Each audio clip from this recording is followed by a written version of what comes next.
Assalamu alaikum, peace be upon you. As-salatu was-salamu ala Sayyidina Muhammad wa ala alihi wa sahbihi ajma'een. If Islam transformed people with the message of tawheed back then, what about now? Is there any difference between now and then? Some people think technical advancement and cultural enlightenment bring about their best interest and success, neglecting to see that no matter what, mankind has coexisted with his own instincts, wants, and desires since day one. His direction is dictated by the material world around him. This reality has not changed throughout the time. As such, in modern times, science, technology, and secular morality cannot save him or change him, because with his preoccupation of the material world, he utilizes everything at his disposal, including the science and technology, to satisfy his wants and desires more than ever before. The question becomes, so what? What if man is preoccupied with and attached to the material things so much so that it controls the direction in his life? The answer is staring at us. We see people every day who are so consumed with what surrounds them, so preoccupied that they do not even look up at the sky, so preoccupied that they forget about their loved ones, so preoccupied that they do not pay attention to what they have over what they don't. Hence, they are always chasing after what they don't have, and if and when they achieve it, they want the bigger and better or more. It goes without saying that due to such attachments and chasing, they seldom or even never think about their Creator or remember God. And I'm talking about those who believe in God here, not the disbelievers who obviously don't think there is God. Believers or not, such surrender to whims and desires and becoming its follower can have many implications, such as, number one, as we spoke, neglecting many great things we have in life, such as family, friends, job, the great situation we might be in, our health and wealth, etc., often thinking they're not enough and keep chasing bigger, better things, which may not be bad, but often at the expense of neglecting here and now. And of course, on top of it all, forgetting our Lord and His worship, assuming we believe in God. This attachment is relative and can be at different levels with different people, ranging from sometimes surrendering to desires to complete surrender, preoccupation, and attachment, resulting in full ignorance of what we have here and now. Number two, there are many pleasures in life that are momentary, and due to their harms that will follow, such as stress, worry, regret, and sorrow, and in some cases bigger trouble that follow, are not worth it. Number three, many people who follow their desires unconditionally and immerse themselves in these momentary pleasures can potentially contract sicknesses, disease, and even mental illnesses due to overindulgence. Because indulgence itself and seeking pleasure do not require a will, irada. And because their will or their sense of commitment has weakened, they are no longer resistant to harmful indulgence that requires irada, a will to avoid it. Hence, they often surrender to things that they should not and humiliate themselves in trying to get what they want or what they desire. Number 4, from a social perspective, seeking certain desires has caused much friction and conflicts among the members of the society who are seeking the same pleasure, competing with others who are seeking the same thing. Hence, conflicts and hostilities are created. This is why we as believers, defining akhlaq by seeking any pleasure and desire is objectionable for us in many ways. And the Quran confirms this by saying, but whoever feared the standing before his Lord and prevented himself from desires, indeed, his place shall be paradise. Meaning, a person will only reach success and the ultimate destination, which is paradise, when he actually fears the day he will be standing before God for accountability, hence controls his nafs, his desires. He does not run to anything and everything that might give him short-lived pleasure. But at the same time, he does not deprive himself from everything that he enjoys and gives him pleasure in proper way. As the Quran confirms in chapter 7, say, who has forbidden beautiful gifts of Allah which he has produced for his servants, and the things clean and pure which he has provided for sustenance.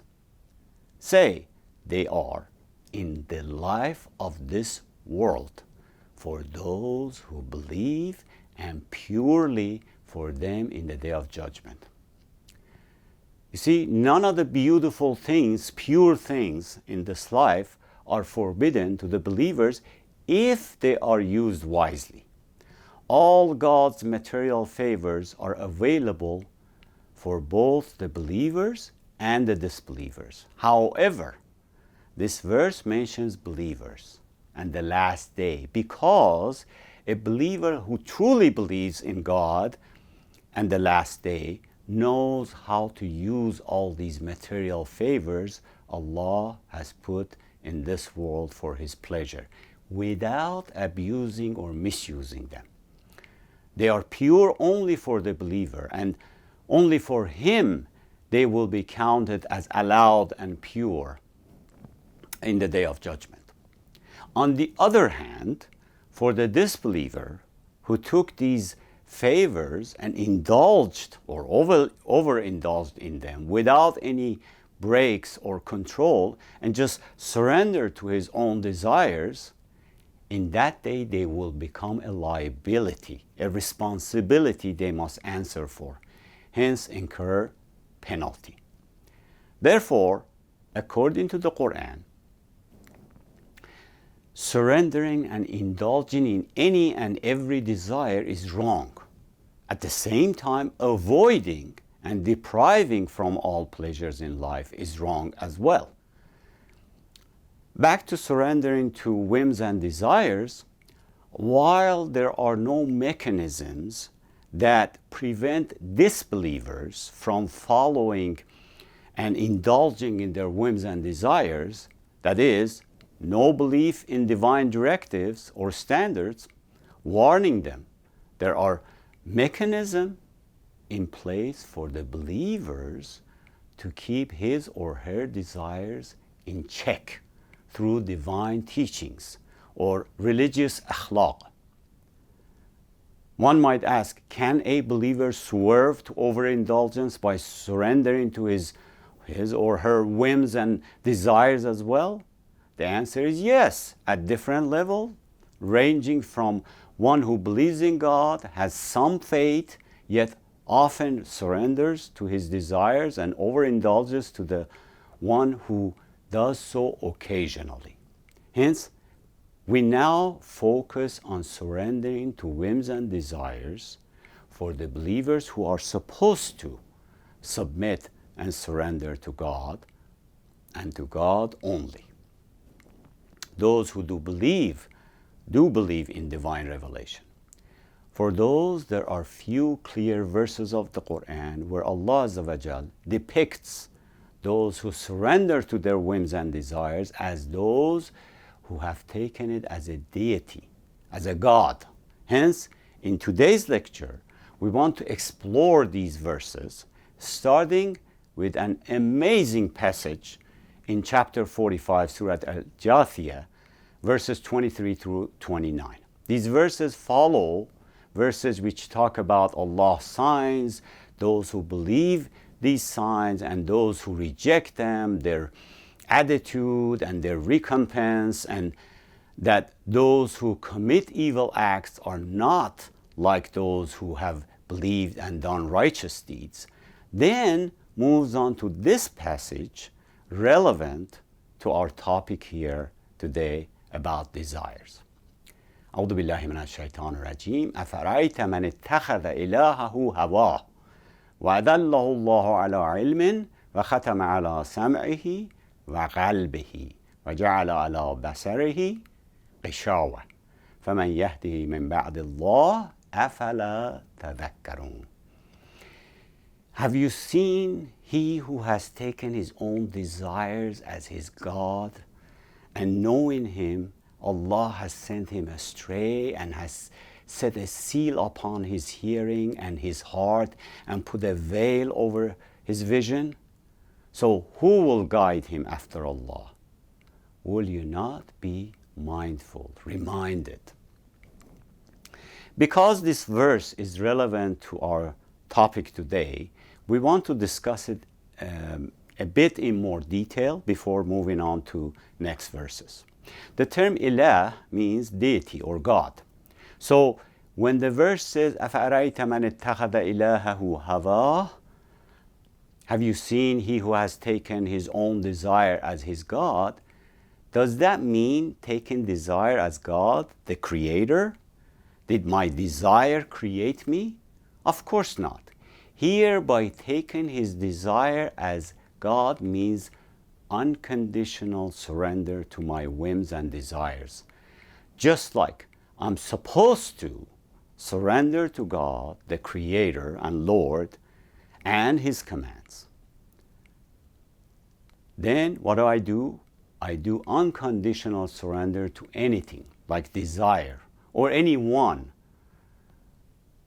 That becomes as if I have taken them as gods or deity. Yes, it's that serious. اتخذوا أحبارهم ورهبانهم أربابا من دون الله. They took their rabbis and monks as lords beside Allah. They asked the Prophet, peace be upon him, how could they take their rabbis and monks as their lords when they do not worship them? He said, they surrender to their commands, the rabbi's commands and laws. As they changed God's laws, they forbade that which is allowed by God and permitted that which is forbidden by God. So unconditional surrender to anything like desire or anyone is as if you have taken it or them as a God. In fact, أَفَرَيْتَ مَنِ اتَّخَذَ إِلَهَهُ هَوَاهُ, have you seen he who has taken his own desire as his God, precisely relates to the declaration of faith, shahada in Islam. La ilaha illallah. There's no deity or no God but Allah, but God. Notice shahada does not say there's no creator but God. Rather says there's no deity but God. There was no argument even with idol worshippers that God created them and the heavens and earth. The argument was and is about the deity, the Lord that is to be worshipped and submitted to. That was the point of contention with all the prophets and messengers of God, peace be upon them, and their people. The declaration of La ilaha illallah means you must not be the disciple or the devotee of anyone or anything but Allah Azza wa Jal. No unconditional surrender except to Allah Azza wa Jal. The verse then continues about those who took their whims and desires as their God and says, وَأَذَلَّهُ اللَّهُ عَلَىٰ عِلْمٍ. And knowing him, Allah has sent him astray. Meaning, Allah has left him astray based on knowledge and awareness, not being unaware of his abilities and potentials. In other words, this person deserved to be left astray. Why? Because he lost control. He decided to follow his desire. He decided to surrender to it, to his own nafs. Leaving him astray is not injustice. It is rather recompense for his actions. When we take our desire as our God, the true God will turn away from us and we go astray. The verse then continues, وَخَتَمَ عَلَى سَمْعِهِ وَقَلْبِهِ وَجَعَلَ عَلَى بَصَرِهِ غِشَاوَةً. And he has set a seal upon his hearing and his heart and put a veil over his vision. What does this mean? Two ways to look at this part of the verse. First, if you put a blind person in a room full of light, he still cannot see. Alternatively, if you put a person with great vision in a completely dark room, he can't see anything either. So, you need a good sight, an ample amount of light in order to see. It is the same with our inner vision or vision of the mind. A person who looks at things using his mind through contemplation and under the guiding light of divine revelation, the Quran, he has good inner sight. Then you have another person who has a great mind for contemplation, and the guiding light of divine revelation is in front of him, but he refuses to use it to find his way. Then, no matter how much he might contemplate with his great mind, because he does not utilize the guiding light of the Quran available to him, he will remain in the darkness as if he is blind and no inner vision. Hence, is lost or astray. Therefore, one must open his mind's eyes and put himself under the guiding light of divine revelation in order to find his way to the truth. He must set aside looking at things superficially and reflect with his mind under the guiding light of the Quran. One who does not do so, then by God's natural law, God sets a seal upon his hearing and his heart and puts a veil over his vision. This last part, puts a veil over his vision, is very important for those who have the mind and the guiding light, but there is something blocking the light. What is blocking the light? That is when they take their whims and desires as their gods, surrendering to their desires, becomes their blockers, or as the verse says, a veil over his vision. An example is someone with a habitual drug use or stealing, who thinks and knows that what he's doing is wrong, but he just can't stop surrendering to his desire. Habits in this case. He wants to live a normal life, but his habit is blocking it. He needs to remember his Creator and use his mind and think about the purpose he was created for. The Quran has a great expression for this in chapter 43. وَمَنْ يَعْشُ عَنْ ذِكْرِ الرَّحْمَنِ نُغَيِّضْ لَهُ شَيْطَانًا فَهُوَ لَهُ قَرِينٌ. Whoever blinds himself from the remembrance of the merciful Allah, we shall assign him a shaitan, a devil, so that he is his companion. Meaning that devil whispering inside feeds your desire, which then becomes a veil blocking your vision, keeping you from kicking the habit or controlling your desire. In the case of habits, you know it is wrong, yet you surrender to it and do it again. Then you have remorse, asking yourself, why did I do it again? You want to stop it, but the devil inside does not let you, blocks you. The second way of looking at verse 23, where it says, and he has set a seal upon his hearing and his heart and put a veil over his vision, is that we must seek and contemplate on God's work in the nature, in the world around us and within us, in order to realize who our real God is. Sleep, for example, is it man's invention or God's work? The Quran says, وَمِنْ آيَاتِهِ مَنَامُكُمْ بِاللَّيْلِ وَالنَّهَارِ, and of his signs is that you sleep at night and day. Sleep is God's work, without which we cannot function. And in it, so many mysteries which we still don't understand.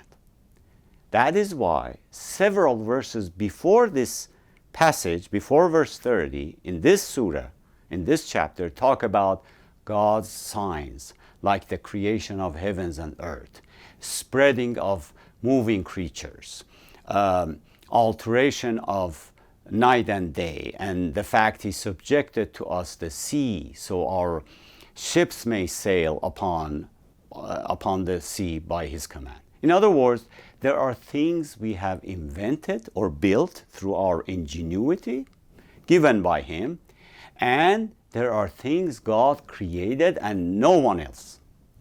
Another example is the real colors and variation of it, which man has tried to imitate, like colors in flowers, in fish, and even in humans, in different shades, which will never fade away or wash away. As the Quran says, وَمِنْ آيَاتِهِ خَلْقُ السَّمَاوَاتِ وَالْأَرْضِ وَاخْتِلَافِ أَلْسِنَتِكُمْ وَأَلْوَانِكُمْ. And among his signs are the creation of heavens and earth, and the diversity, difference of your tongues and colors. Regarding different tongues, one might say, but man created the language. True, but this verse is talking about difference in tones, pitches, and accents, not the language itself, which evolves over time. Imagine if the accents, tones, and pitches were all the same, uniform. You could never recognize who is who without actually seeing the person talking.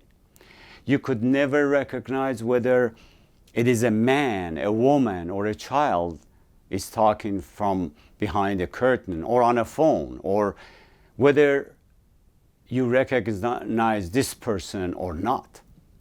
People could impersonate each other. Just imagine all the problems we could have if that was the case. Is this not an amazing aspect of God's work? And there are thousands of them around us. The reason we are talking about signs of God here is what verse 30 says about those who have taken their own desire as their gods. And knowing them, Allah has sent them astray and has sealed their hearing and hearts and put a veil over their vision. Meaning, if their hearing and heart were not sealed and a veil was not put over their vision, they could see all God's signs all around them and within themselves, reflect on them and surrender to the real God instead of surrendering to their desires. Obviously, the hearing and the sight the verse is referring to is hearing and sight of the heart or mind within, not the physical sight and hearing, because even the disbelievers can physically see and hear. However, Allah can take away the batins or inner hearing and sight, where one's physical sight may be 20/20, but have veil over it, where he or she cannot see the truth and see God's signs. There's something blocking the sight, where the truth, God's words, and signs have no effect on his or her heart. Are there such people? Yes. Is this their own doing or God's doing? The verse says it's God's doing, as he has sent them astray and has sealed their hearing and heart and put a veil over their vision. So they had no choice and God made them this way? Not exactly. God made them this way as a result of their own choice, as a result of surrender to their whims and desires. That is, sending them astray and sealing their hearing and heart and putting a veil over their vision is the reaction of God's natural law in operation. You see, if someone murders someone else, for the first time he might have nightmare, break into sweat and sorrow, but not as much the second time, the third time even less. So by the fifth, sixth time, not only he has no sorrow or remorse, rather becomes numb and might even enjoy it. That is God's natural law in place. If it could have been different, so every time he would feel the same guilt and remorse, but God made it so the voice of conscience eventually fades away and no longer scold him for what he did. This condition is not in his hand. It is God's law, as God made it this way. So the repeating offenses and sins kill the voice of conscience. It is the reaction to or effect of an evil, sinful act. This is what Allah calls sealing of the heart.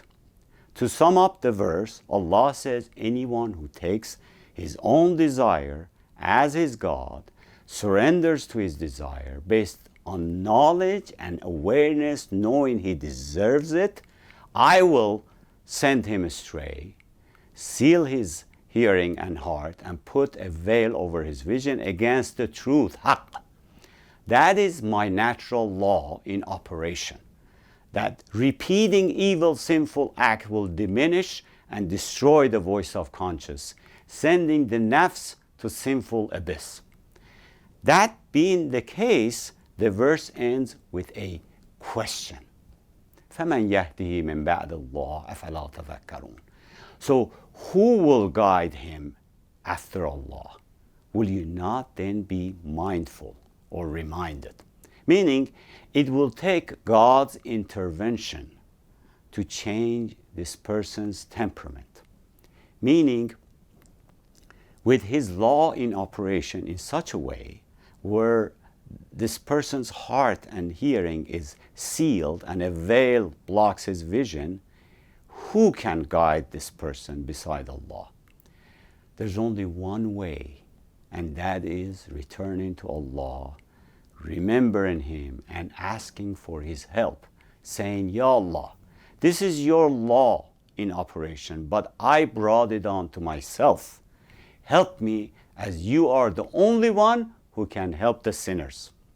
For a drug abuse, you might be able to get help from a doctor through a prescription drug to kick the habit. It might work or it might not. But what about a sin?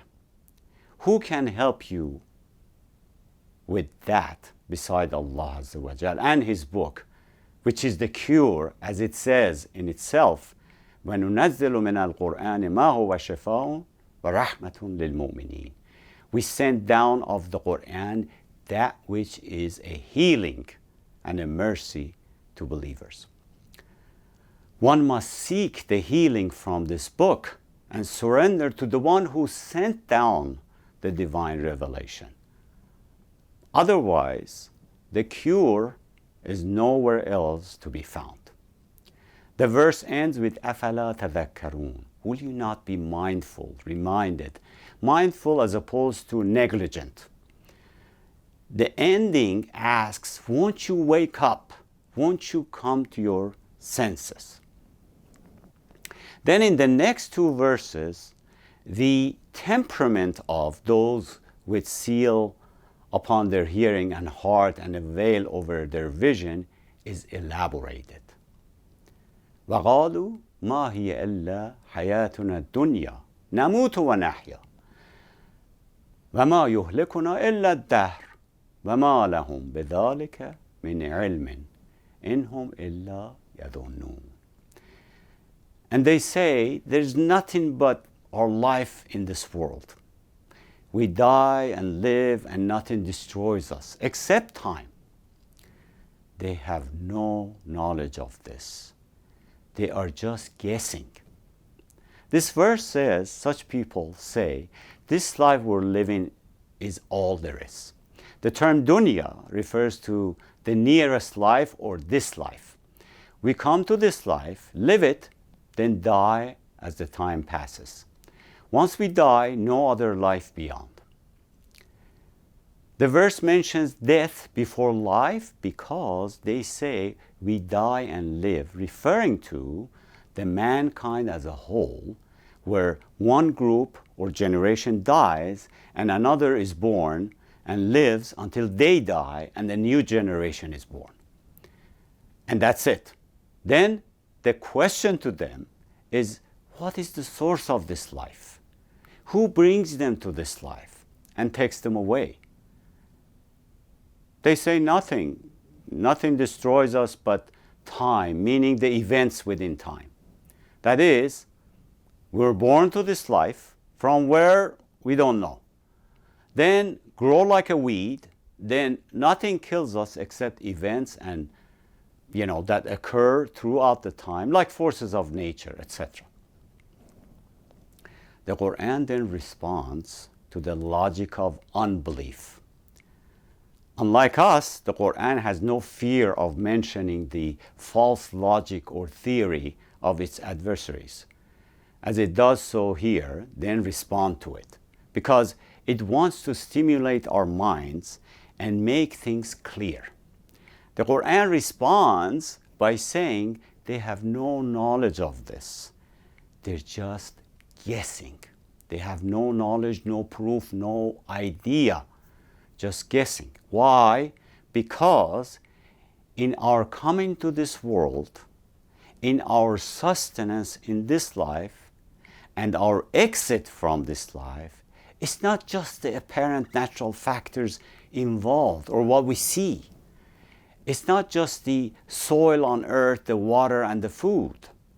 There are many other hidden factors at play when one takes a closer look and realizes them, some of which we're just now beginning to understand. They judge with what they can see on the surface and say, this is it. It is as if you see me cutting a piece of wood with a saw in my hand.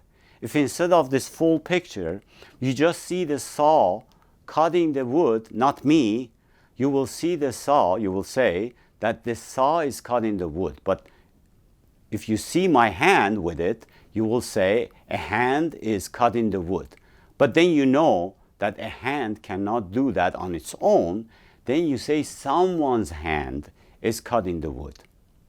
And if you see me as a whole with the saw in my hand, you say so and so person is cutting the wood.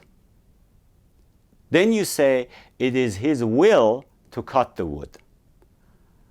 The source for this action is a live person with a soul, which is the source of this will, irada.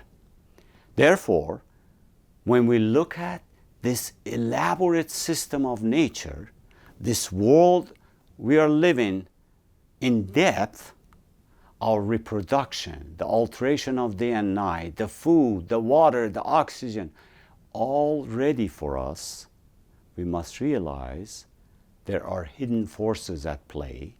And since they are all working in harmony, then there is a live entity, the source, who has planned it and is continuously supervising it and sustaining it. Would that not answer how we got here to begin with? That our coming had a purpose? Furthermore, they see all the evil acts, the despicable crimes some people commit in this life, many of whom get away with it without a punishment or with a slap on the wrist at best. And by the same token, they see many acts of self-sacrifice, benevolence, which go unrewarded in this world, yet never ask themselves, how could this be? Is this life all there is? This is why the Quran is saying they have no knowledge, no idea what they're talking about. They think in single dimension through what they can see with their eyes, which is only part of the story. Hence they are guessing, imagining. The Quran has a great expression for such people. ذَلِكَ مَبْلَغُهُم مِنَ الْعِلْمِ. That is the extent of their knowledge in chapter 53. No logic, no proof. This goes for all the materialists as well, who think all things in the universe are limited to what we can see or hear. The next verse continues with people who say there's nothing but our life in this world and their reaction when the divine revelation is recited to them. وَإِذَا تُتْلَى عَلَيْهِمْ آيَاتُنَا بَيِّنَاتٍ مَا كَانَ حُجَّتُهُمْ إِلَّا أَنْ قَالُوا ائْتُوا بِآبَائِنَا إِن كُنتُمْ صَادِقِينَ. And when our verses are recited to them as clear evidence, their argument is only that we say, bring back our forefathers if you are truthful. This is their entire argument. Due to their limited knowledge and contemplation, they do not realize this world that we're living in, this universe, is based on order, and everything has its time and must run its course. It's as if we ask a new fetus that normally takes 9 months to grow in mother's womb to become a full baby in 1 hour, or just planted apple seed to grow in 1 hour become an apple tree. The genesis and development of the whole universe, including Earth and what's on it, came in stages over time. The end of time and resurrection will occur in due time as well, not a minute sooner or later. Yet they say, well, if there is resurrection, bring back our forefathers if you are truthful, as if God is waiting for them to file a request. Is that even an argument, or rather a joke? They don't realize everything runs its natural course unless, of course, God decides to intervene as He has with His miracles throughout the time. But then again, we know even then they would not believe. So the Quran brings up their sophistry, their then response in the next verse where it says, قُلِ اللَّهُ يُحْيِيكُمْ ثُمَّ يُمِيتُكُمْ ثُمَّ يَجْمَعُكُمْ إِلَى يَوْمِ الْقِيَامَةِ لَا رَيْبَ فِيهِ وَلَكِنَّ أَكْثَرَ النَّاسِ لَا يَعْلَمُونَ. Say, Allah causes you to live, then causes you to die, then He will assemble you for the day of resurrection, about which there is no doubt. But most of the people do not know. The ultimate source is Allah Azza wa Jal, who brought you to this world. Recall the single cell and the beginning from nothing. He then sustains you in this world.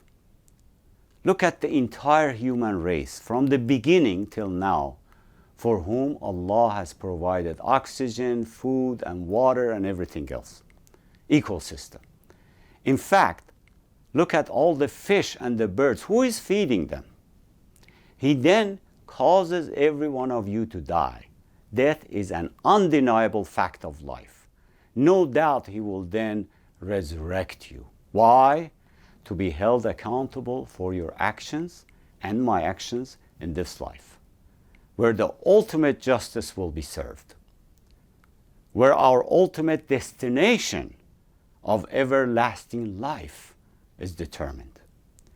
The end of the verse says, but most people do not know or understand. Why? Because they live in the apparent superficial world of what we can see, hear, or touch only. What takes to eat, drink, sleep, and reproduce.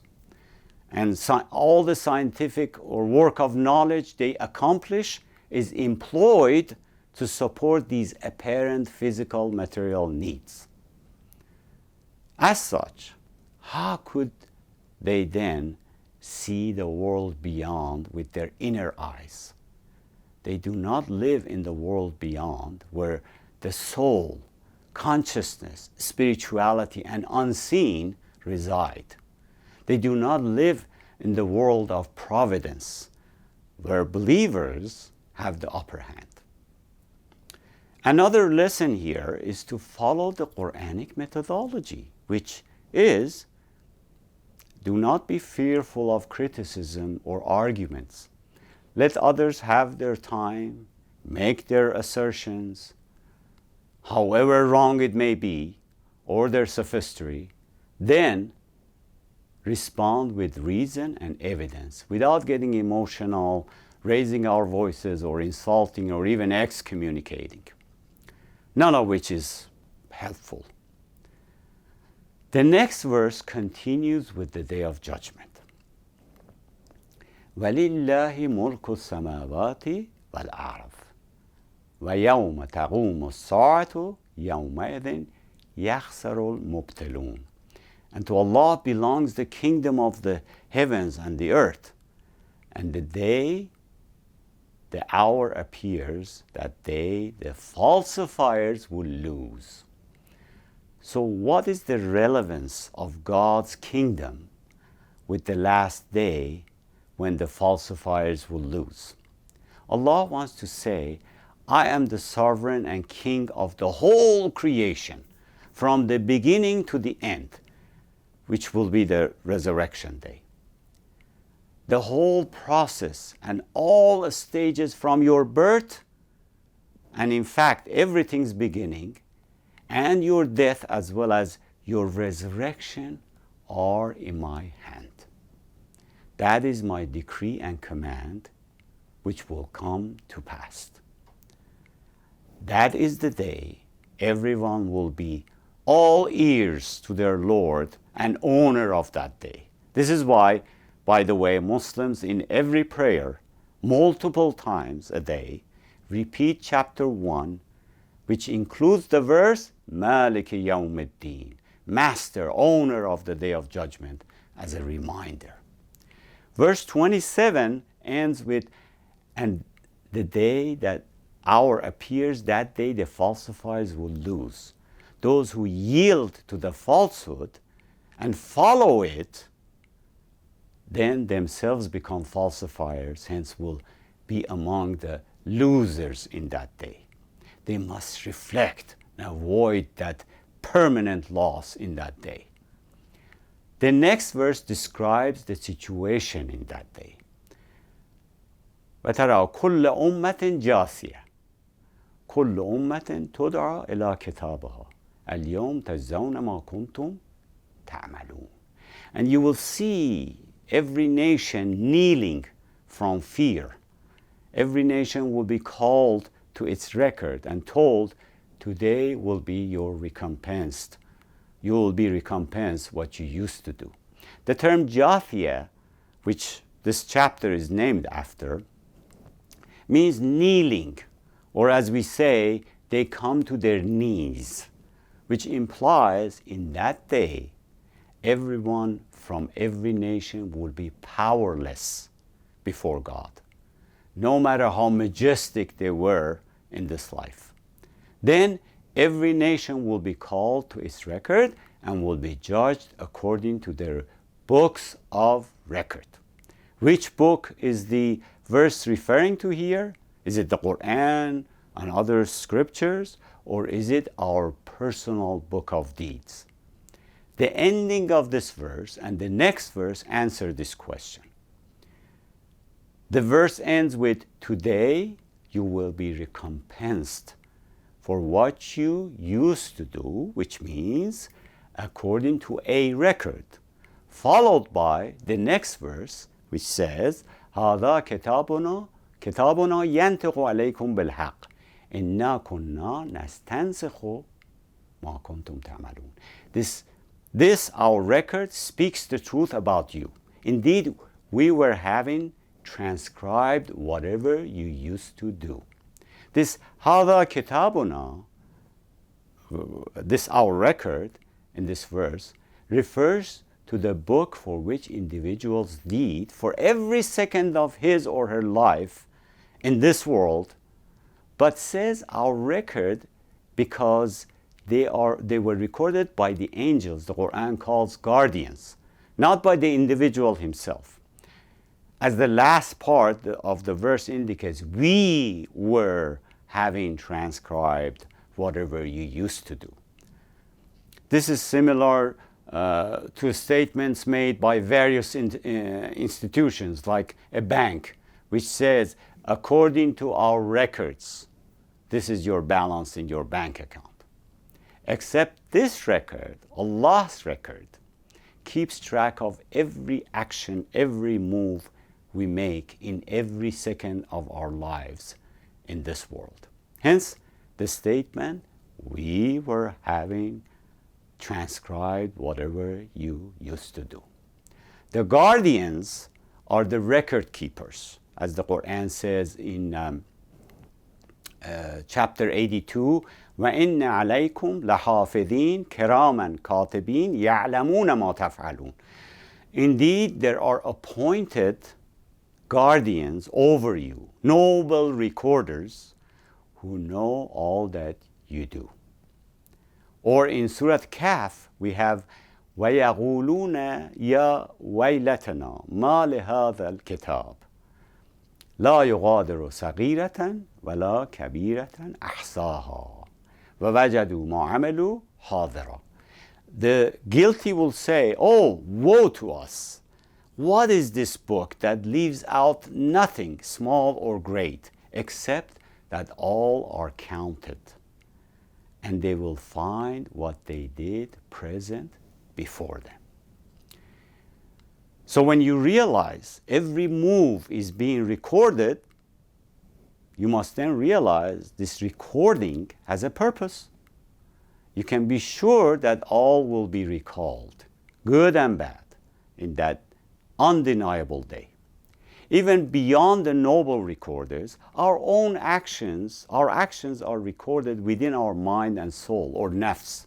For example, things done in the past, we may not recall them now, but often something triggers in our mind and suddenly remember them. Or when someone asks you about a mutual acquaintance's name, and you don't remember it at the moment, but then days later, walking down the street, suddenly it comes to you. You remember what that acquaintance's name was, which means it was always in your memory, in your mind. It's just that you could not recall it before. Or we have heard people who go through near-death experiences often say, at that moment, my whole life story marched before my own eyes. All the information is there in our whole being, regardless of the ability to recall or not.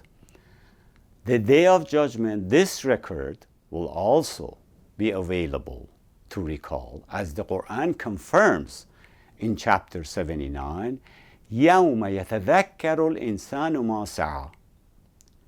The day when man will remember what he has worked for or strove for. Interestingly, the verses that follow this verse in chapter 79 brings us back full circle to our topic about desire. فَأَمَّا مَنْ تَغَى وَآثَرَ الْحَيَاةَ الدُّنْيَا فَإِنَّ الْجَحِيمَ هِيَ الْمَأْوَى. Then, as for whoever was transgressor and prefers the life of this world, surely hell will be his home.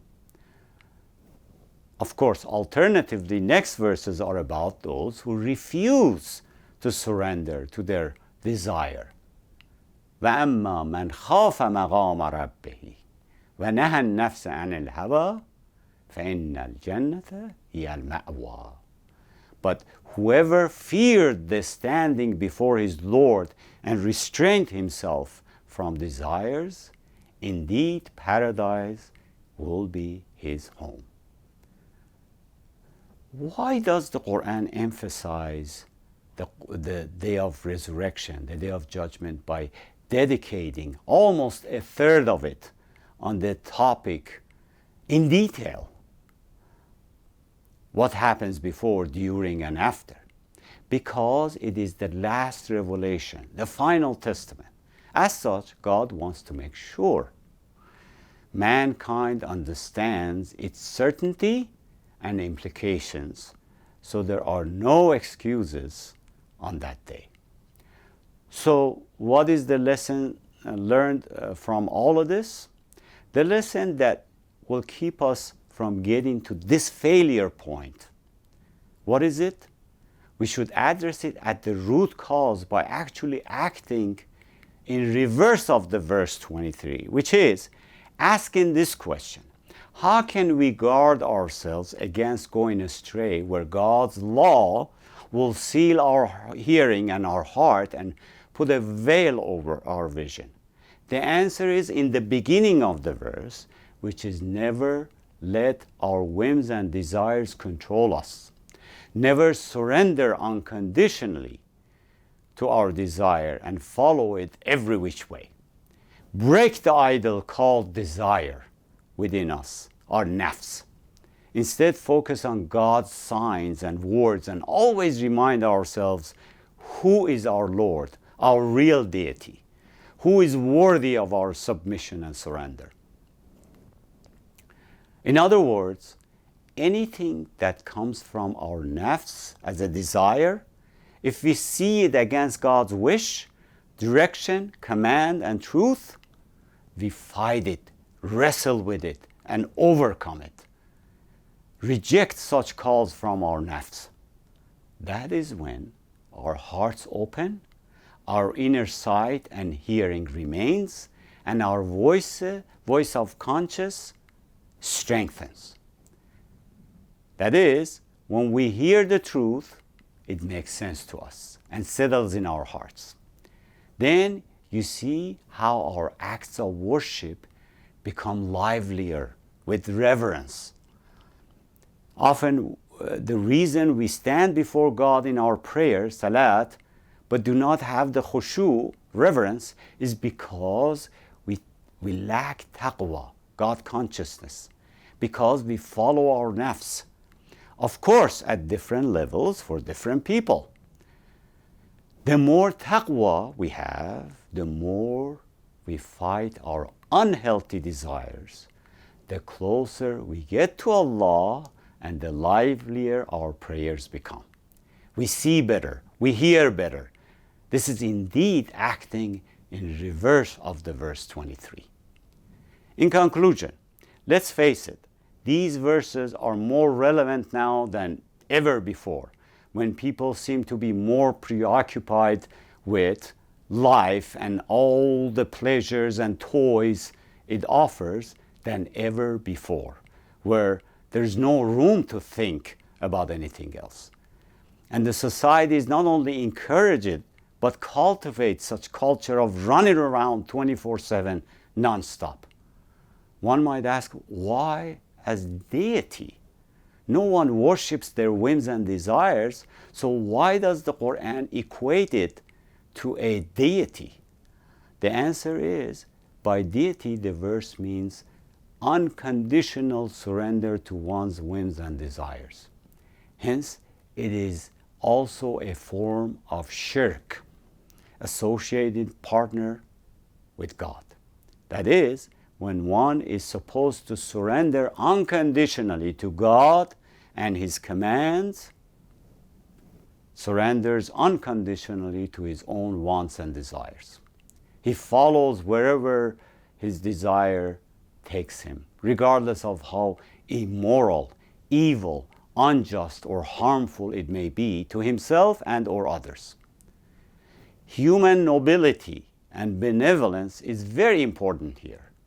A person who takes his own desire as his God and just blindly follows it, he has no regard to self-worth. He cannot dignify himself and rise above it and reach his human potential. Over the course of history, man's desires and short-lived indulgences have enslaved his intellect, his thoughts, his time, his effort, and his money. He has no regard to his own human potential in nobility, dignity, and benevolence. Just like a worm that rolls in mud and dirt, enjoying the moment before it is stepped on and wiped away from pages of existence, there are unfortunately those of mankind who are so preoccupied with these short-lived desires and indulgences that want to roll in the moment, indulge in it, and eventually disappear as life steps on them and they disappear from pages of history. However, a true worshiper of God says, I will not sell out myself and my dignity for anything. Allah has created me for a higher purpose. Wassalamu alaikum wa rahmatullah.